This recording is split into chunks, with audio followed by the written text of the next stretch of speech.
Touring talkies சேனலை like பண்ணுங்க, share பண்ணுங்க, சப்ஸ்கிரைப் பண்ணுங்க.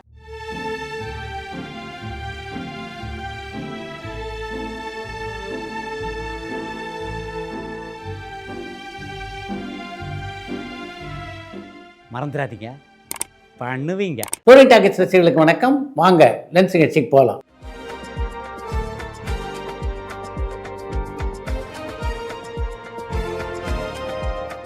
என்னப்பா முதல் கேள்வி? சசிகுமாரோட மயிலாட் படத்துடைய ட்ரெய்லர் நீங்கள் பார்த்துட்டீங்களா? உங்களுக்கு பிடிச்சிருந்ததான்னு பரமன் வேலூர்லேருந்து கேட்டிருக்காங்க. மயிலாட் படத்தினுடைய ட்ரெய்லரை பார்க்கும்போது ராஜமோகனுடைய முத்திரை அழுத்தமாக பதிந்த ஒரு படமாக அந்த படம் இருக்கும் அப்படின்றத நம்மால் புரிந்து கொள்ள முடிகிறது. அதே மாதிரி வித்தியாசமான ஒரு கதைக்களம் கொண்ட படமாக அது இருக்கும் அப்படின்றதையும் நம்மால் புரிந்து கொள்ள முடிகிறது. தெரி படத்துடைய ரீரிலீஸை தள்ளி வச்சுக்கிட்டே இருக்காங்களே, இதனால் தியேட்டர் ஓனர்ஸ் பாதிக்கப்பட மாட்டாங்களான்னு கண்ணன் திருநெல்வேலியிலேருந்து கேட்டிருக்காங்க.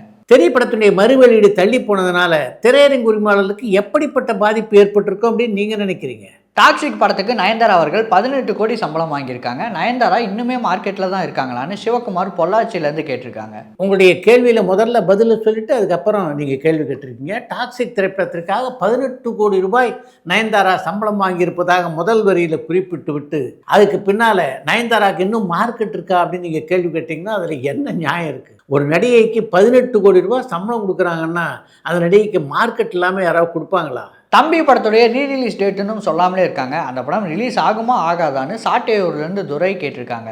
தம்பி படத்துடைய மறு வெளியீட்டை பொறுத்த வரைக்கும் சரியான வெளியீட்டு தேதிக்காக அவர்கள் காத்து கொண்டிருக்கிறார்கள். நிச்சயமாக அந்த படம் மறு வெளியீடு காணும். ஆனால் எப்போ அப்படின்னு அவ்வளோ எளிதில் சொல்ல முடியாது. பராசக்தி படத்தில் வர செலியன் கதாபாத்திரம் நான் தானே சீமான் சொல்லியிருக்காரு. அதை பற்றி நீங்கள் என்ன நினைக்கிறீங்கன்னு ஈஸ்வரி ஒசூர்லேருந்து கேட்டிருக்காங்க.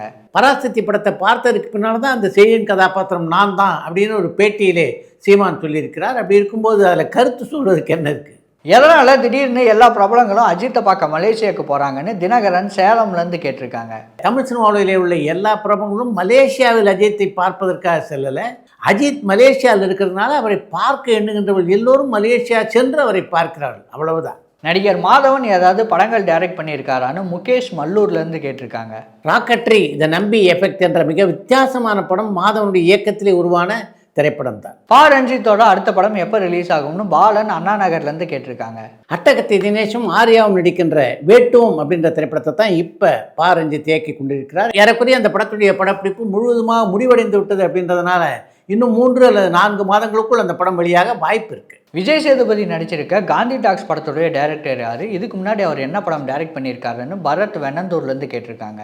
கிஷோர் பாண்டுரங் பி கேக்கர் அப்படின்றவர் தான் விஜய் சேதுபதி நடித்துள்ள காந்தி டாக்ஸ் படத்தினுடைய இயக்குனர். அவர் அடிப்படையில் ஒரு மராத்தி திரைப்பட இயக்குனர். 4 மராத்தி படங்களை இதுவரையிலே அவர் இயக்கியிருக்கிறார். வைரமுத்து அவர்களை பெருசாக பொது விழாக்களில் பார்க்க முடியறது இல்லையா? அவர் என்ன பண்ணிட்டு இருக்காருன்னு ஈரோடுலேருந்து கமலா கேட்டிருக்காங்க.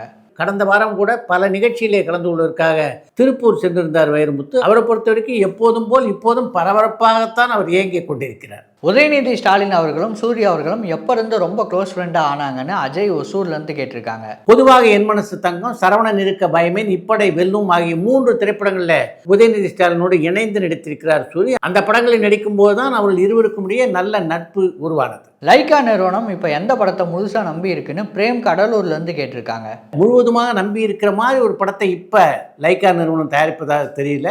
அவருடைய அடுத்த வெளியீடாக அமைய இருக்கின்ற படம்னா அது ஜேசன் சஞ்சய் இயக்கியுள்ள சிக்மா என்ற திரைப்படம். வேட்டையன் படத்துடைய டைரக்டர் இன்னும் அடுத்த படத்தை தொடங்காமலே இருக்காரு. அதற்கு காரணம் என்னன்னு அதிகன் திருச்செந்தூர்லேருந்து கேட்டிருக்காங்க. வேட்டையன் திரைப்படத்தினுடைய இயக்குனருடைய அடுத்த படம் இன்னும் தொடங்கப்படாமல் இருக்குன்னா அதுக்கு காரணம் வேட்டையன் தான். இப்போவும் உங்கள் கூட நெருங்கின நட்பில் இருக்க பிஆர்ஓக்களை பற்றி சொல்ல முடியுமான்னு தென்காசியிலேருந்து புவனா கேட்டிருக்காங்க. இன்றைக்கும் பல பிஆர்ஓக்கள் நெருங்கிய தொடர்பில் எங்கிட்ட இருக்காங்க. உதாரணத்துக்கு சொல்லணும்னா டைமண்ட் பாபு, ரியாஸ் அகமது, சிங்காரவேலு, நிக்கில் முருகன் என்று பல பேரே சொல்லலாம். கங்கை அமரன் ரோஜா நடிச்சிருக்க லெனின் பாண்டியன் படத்தை பற்றி ஏதாவது தகவல் சொல்ல முடியுமான்னு திருச்செந்தூர்லேருந்து சிவா கேட்டிருக்காங்க. கங்கை அமரனும் ரோஜாவும் நடித்துள்ள லெனின் பாண்டியன் படத்தை பொறுத்தவரையிலே அந்த படம் சம்பந்தப்பட்ட பெரும்பாலான வேலையில் முடிவடைந்து விட்டன. திரையுலகத்தை சார்ந்த ஒரு சிலர் அந்த படத்தை பார்த்து விட்டார்கள். அவர்கள் பலர் என்னிடம் பேசும்போது அந்த படம் மிகச்சிறப்பாக அமைந்திருப்பதாகவும் கங்கை அமரனுக்கும் ரோஜாவுக்கும் பல விருதுகளை பெற்றுத்தரக்கூடிய படமாக அந்த படம் அமையும் என்றும் என்கிட்ட சொன்னாங்க. விஷால், ஆர்யா, ரமணா இவங்க 3 பேருக்குள்ள ஏதாவது விரிசல் ஏற்பட்டுச்சான்னு தேனியிலேருந்து ரியாஸ் கேட்டிருக்காங்க. விஷாலுக்கும் ஆர்யா, ரமணா ஆகியோருக்கும் மிகப்பெரிய விரிசல் ஏற்பட்டிருப்பதாக சொல்ல முடியாது. ஆனால் அவங்களுக்குள்ள கருத்து முரண்கள் இருக்கின்றன. ஒருவேளை சிபி சக்கரவர்த்தி ரஜினி படத்துலேருந்து விலகிட்டா பேக்கப் இயக்குனராக ஆக யாருக்கு அதிக வாய்ப்பு இருக்குன்னு தேனியிலேருந்து அருண் கேட்டிருக்காங்க. எதனால் இப்படியெல்லாம் நெகட்டிவாக நீங்கள் சிந்திக்கிறீங்க அப்படின்னு எனக்கு புரியல. முதல்ல உங்களுடைய எண்ணங்களை கொஞ்சம் பாசிட்டிவாக மாற்றிக்குங்க. அதுதான் உங்களுடைய எதிர்காலத்துக்கு கூட நல்லது. போன வருஷம் விஜய் படம் எதுவுமே ரிலீஸ் ஆகாமல் இருந்த மாதிரி இந்த வருஷம் அஜித் படம் எதுவுமே ரிலீஸ் ஆகாதுங்கிற மாதிரி தெரியுது. அவர் எந்த படத்தில் இன்னும் நடிக்காமல் இருக்காரு, அதற்கு காரணம் என்னன்னு தினகரன் சேலம்லேருந்து கேட்டிருக்காங்க. பிப்ரவரி அல்லது மார்ச் மாதத்தில் அஜித்துடைய புதிய படத்துடைய படப்பிடிப்பு தொடங்க வாய்ப்பு இருப்பதாக தான் செய்திகள் வந்து கொண்டிருக்கின்றன. அப்படி தொடங்கிட்டாங்கன்னா நிச்சயமாக இந்த ஆண்டு இறுதியில் அவருடைய திரைப்படம் வழியாக பிரகாசமான வாய்ப்புகள் இருக்கின்றன.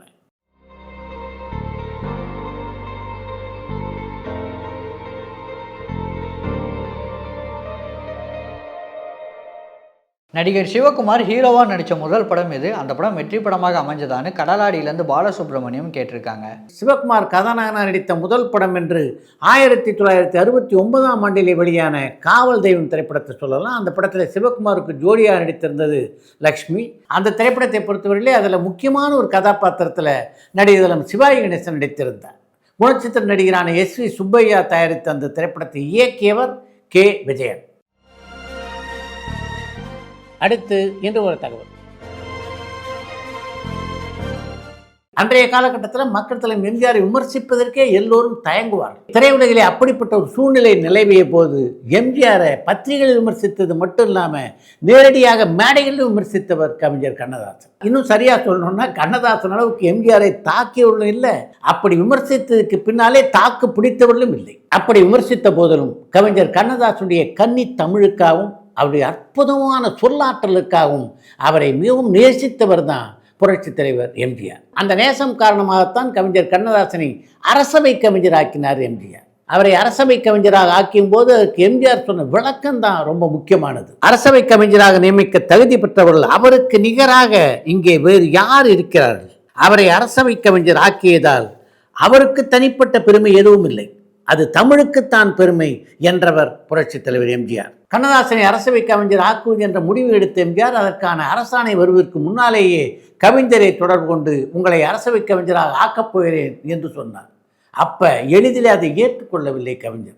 நான் இந்த பதவி ஏற்றுக்கொண்டால் நிச்சயமாக உங்கள் பேரிலும் விமர்சனம் வரும், என் பேரிலும் விமர்சனம் வரும் என்று சொல்லி அந்த பதவியை ஏற்றுக்கொள்ள முதலில் மறுத்தவர் தான் கவிஞர். அப்படிப்பட்ட நிலையிலே இருந்த கண்ணதாசன் அதற்கு பின்னால் இந்த பொறுப்பை ஏற்றுக்கொண்டார் என்றால் அதற்கு முக்கியமான காரணம் எம்ஜிஆர் சொன்ன வார்த்தைகளும் அவருடைய அன்பும் தான். அவருடைய அன்புக்கு கட்டுப்பட்டுத்தான் அந்த பதவியை நான் ஏற்றுக்கொண்டேன் என்று ஒரு பத்திரிகை பேட்டியிலே கூட பதிவு செய்திருக்கிறார் கவிஞர்.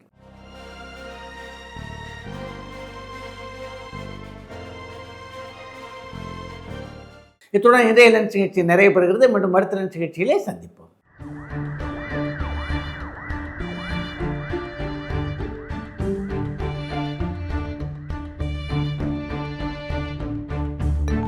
பரபரப்பான சினிமா செய்திகள், நட்சத்திரங்களின் பேட்டிகள், சினிமா வரலாறு ஆகியவற்றை பார்க்கவும் படிக்கவும் உங்களுக்கான இணையதளம் touringtalkies.co.